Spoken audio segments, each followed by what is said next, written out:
Conseguir tempo para tudo que a gente quer fazer tem se tornado cada vez mais difícil, né? Parece que o dia não tem o número suficiente de horas que precisamos. Quando a gente vê, acabou o dia e ainda ficou um monte de coisa por fazer. É bem assim, né? E quando você tem filho, então? A missão fica ainda mais difícil. Para te ajudar a organizar tudo isso e conseguir cumprir as metas diárias, estamos recebendo aqui no estúdio a assistente pessoal Tatiana Flores. Tudo bem, Tati? Tudo bem, bom dia. Obrigada pela sua presença. É um assunto aí que eu acho que todo mundo tem interesse em saber, né? Quem nunca percebeu que passou o dia inteiro e falou, meu Deus, eu tenho tanta coisa para fazer e acabou o dia. É bem assim, né, Tati? A gente percebe isso nas pessoas. É bem assim. E quando a gente percebe isso, é porque o quê? A nossa rotina está desorganizada. Tá tudo bagunçado, né? Tá tudo bagunçado. Porque senão você conseguiria fazer tudo. E como é que a gente percebe quando a rotina tá bagunçada mesmo? É quando a gente chega nesse ponto que acabou o dia e não deu tempo de fazer um monte de coisa? Exatamente. É quando falta horas no nosso dia, que a gente vê que sobrou coisas para fazer e a gente não conseguiu dar conta.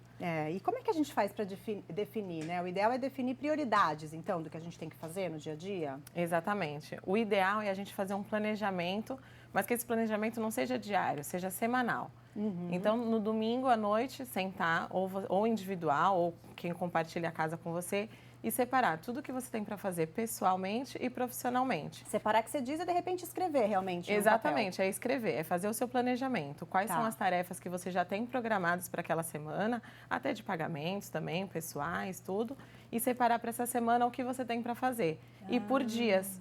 Porque aí você consegue ver o que você não conseguiu fazer naquele dia. Se sobrou tempo, você pode antecipar do próximo dia. E de repente até o que tem urgência, no caso de contas que você falou. Tem a data que Exatamente. vence. Então você coloca ali a prioridade na segunda-feira. De repente um médico você consegue marcar para quarta e ali vai Exatamente, organizando, você já vai organizando. Por exemplo, o médico da quarta, se sobrou tempo na segunda, por que não antecipar? Para não, de repente, aparecer algum imprevisto, você consiga dar conta. Exatamente, porque tem também os imprevistos, a gente tem que contar com eles. Exatamente. Né? E a gente está falando da rotina em casa, né? Mas tem também no trabalho, que às vezes as pessoas se desorganizam ali e quando vê, acabou o tempo do trabalho, está indo embora, mas deixou muita coisa para trás. Isso acontece muito também, né, Tati? Muito. No trabalho, eu acho que a gente tem que aprender muito a dizer não. Porque às vezes a gente acaba assumindo coisas e responsabilidades que não são nossas. E aí, o que acontece? O que realmente era a nossa responsabilidade? A gente acaba não fazendo, não consegue fazer, e o que a gente acaba fazendo o que não era a nossa responsabilidade.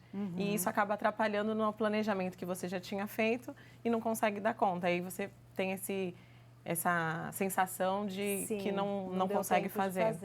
Eu acho que também no caso dizer não e também delegar funções, né? Tentar passar para alguém alguma coisa que não seja, de repente, do seu trabalho, né? Exatamente. Que isso vai te ajudar.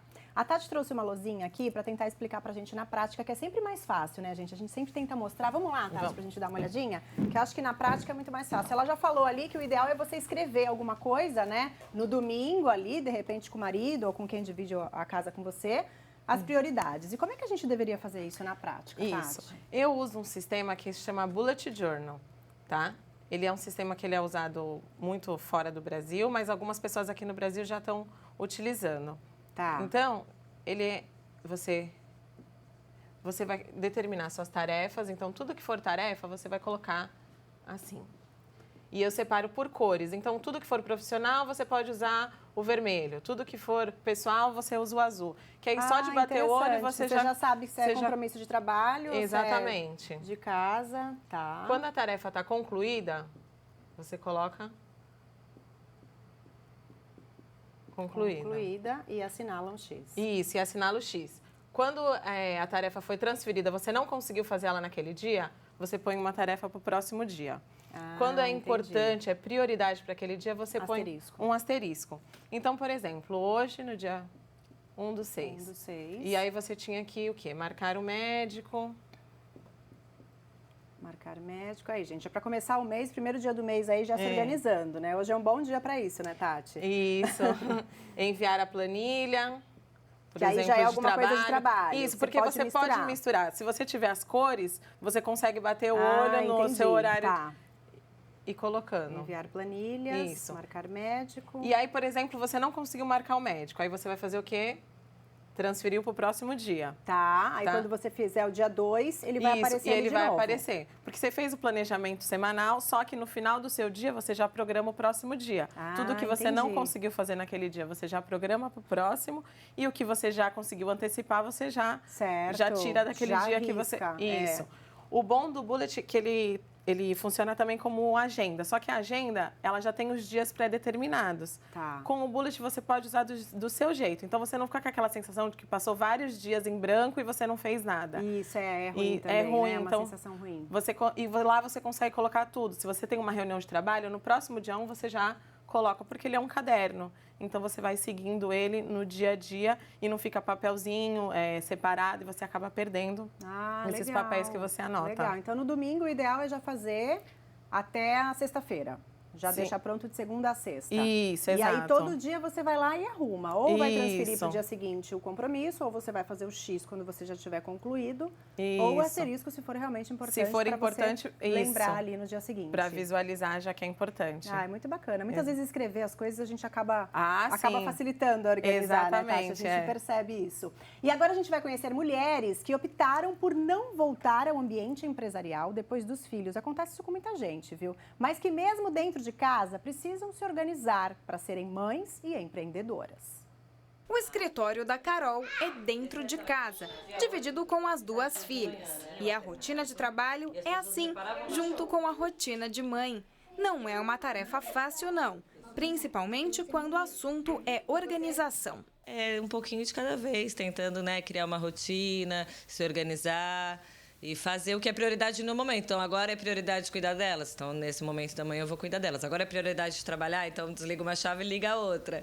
E vai tentando encontrar um equilíbrio, né? E quando as crianças estão em casa, fica difícil mesmo focar completamente no trabalho.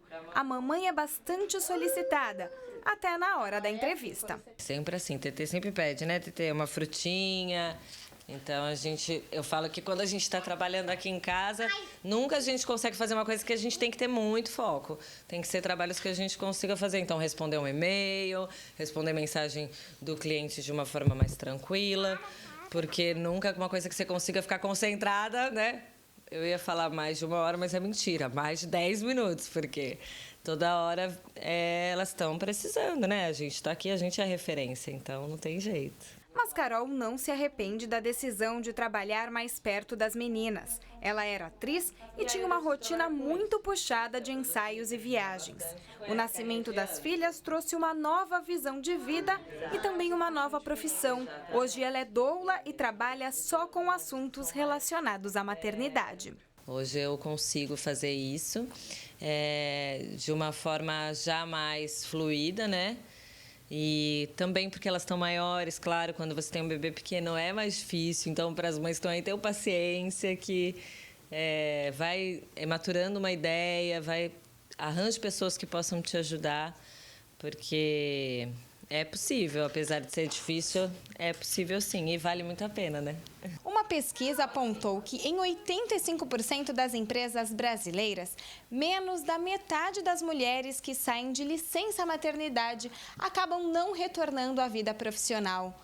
E muitas dessas mães, que acabam ficando mais tempo com o filho e depois não conseguem retornar ao mercado de trabalho, estão apostando no empreendedorismo. Assim como a Carol, que aliou o trabalho e a rotina com as filhas, também dentro de casa. Mas o grande problema de empreender é realmente se organizar, planejar e ver se a ideia tem potencial. Dani também se tornou dona do próprio negócio depois da maternidade. E hoje, ela auxilia outras mamães que sonham com horários mais flexíveis para se dedicarem aos filhos. Hoje a gente tem 67 milhões de mães no Brasil e a gente percebe que 68% das mães começam a empreender depois da maternidade, né? Porque voltar para o mercado após a maternidade é uma coisa muito complexa. A gente precisa de flexibilidade, né? A gente precisa de algumas coisas que fazem com que a gente vá para um caminho natural do empreendedorismo. Ela promove encontros e palestras para mostrar os casos que já deram certo a pessoas que estão no início do caminho para empreender. Não é fácil, por isso que a gente precisa de 2 redes importantes. A rede de apoio à família, muito importante nesse circuito, muito importante. E a outra rede importante é a rede de outras empreendedoras, né? Você se conectá-las, trocar ideia, barganhar produto, fazer feira junto, trocar experiência. Então, são redes que são importantes. Dá para fazer, mas não é fácil, mas se estiver junto, facilita. Tá aí, né, Tati? Uma opção que deu certo, né? E é possível conciliar a agenda do adulto com a criança, no caso da mãe com o filho? Sim, é possível, mas tem que ter rotina. Se a criança tiver o horário de acordar, de comer, de dormir, facilita muito para ela entrar na rotina do adulto. Porque aí a mãe consegue se planejar também para ter os horários dela livre, para poder fazer o que ela quiser fazer e se dedicar no que ela precisa fazer. E a criança tem a rotina dela para também ter um momento dela com a mãe, com o pai, com a família. Poder curtir também e lazer também, que é importante, né, Tati? Aconteceu isso com você, né? Muitas mães fazem isso. Quando tem o filho, acabam se dedicando ao filho e saem do ambiente de trabalho e fazem alguma coisa em casa, né? Aconteceu isso com você, não foi, Tati? Isso. Foi depois da minha licença maternidade, eu saí do mercado de trabalho. E depois de um período só com o meu filho, eu resolvi empreender e montar o meu próprio negócio. E deu certo ali, a coisa da casa com o filho e o trabalho. Sim, com rotina, sempre com rotina. Tem que ser sempre com rotina senão... e fazendo essa tabela aí, né? Esse planejamento que você mostrou pra gente agora aqui na lousa, exatamente. Né? Que também é importante. Ô, Tati, a gente tá ao vivo também pelo Facebook e tem uma perguntinha que veio por lá, pelo live do Face. Vamos dar uma olhadinha? Não é bem uma pergunta, é um comentário. Vamos ver se a gente consegue. A Tatiane Santos, bom dia. Agora sou dona de casa, não trabalho fora e não tenho tempo para mim. Limpo a casa o dia todo, a hora que eu vejo já é hora de fazer o jantar, não aguento mais. Isso acontece muito pela falta de planejamento, né? É bem o que a gente falou. A mulher não trabalha fora, mas tem o trabalho de casa, que também demanda tempo, né? Sim, é preciso também ter rotina no trabalho de casa.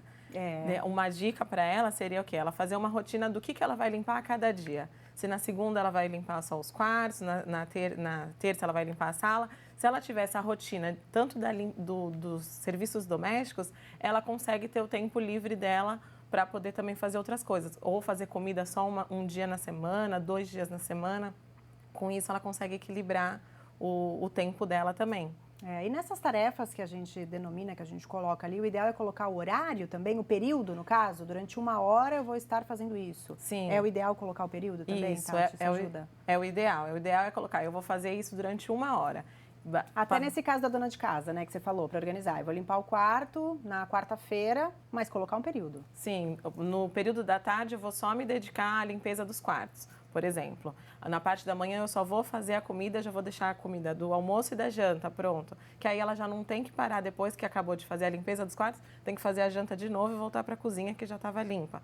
Então, tudo é uma rotina para poder se encaixar e ficar mais fácil. Sim, sem dúvida. E o fim de semana também se torna uma opção para desafogar um pouco a agenda do dia a dia. Por exemplo, no domingo, a dona de casa se dedicar a fazer um feijão. Cozinha bastante e coloca em vários potinhos no freezer e deixa congelado. Já é uma coisa a menos para fazer segunda a sexta? Isso ajuda também? Sim, ajuda. Na verdade, vai do planejamento de cada um. Se ela quiser ter o domingo livre para ela curtir com a família, ela pode se planejar para isso. Se ela fizer, por exemplo, em outro dia o feijão. Certo. Vai do planejamento de cada um. Se ela quiser passar o domingo de manhã fazendo o feijão para ela desafogar durante a semana, é uma opção para ela. Tá certo. O negócio é planejar, então, colocar Isso no papel mesmo. ali que tudo fica mais fácil, né? Exatamente. Aí desata esse nó que a gente acha que, meu Deus, e agora? Por onde eu começo, né? Mais ou menos a sensação é essa. Bom, Tati, obrigada pela sua presença. Conversei com a Tatiana Flores, que é assistente pessoal. Obrigada, viu, Tati? Obrigada, eu que agradeço a oportunidade. Obrigada, boa tarde para você.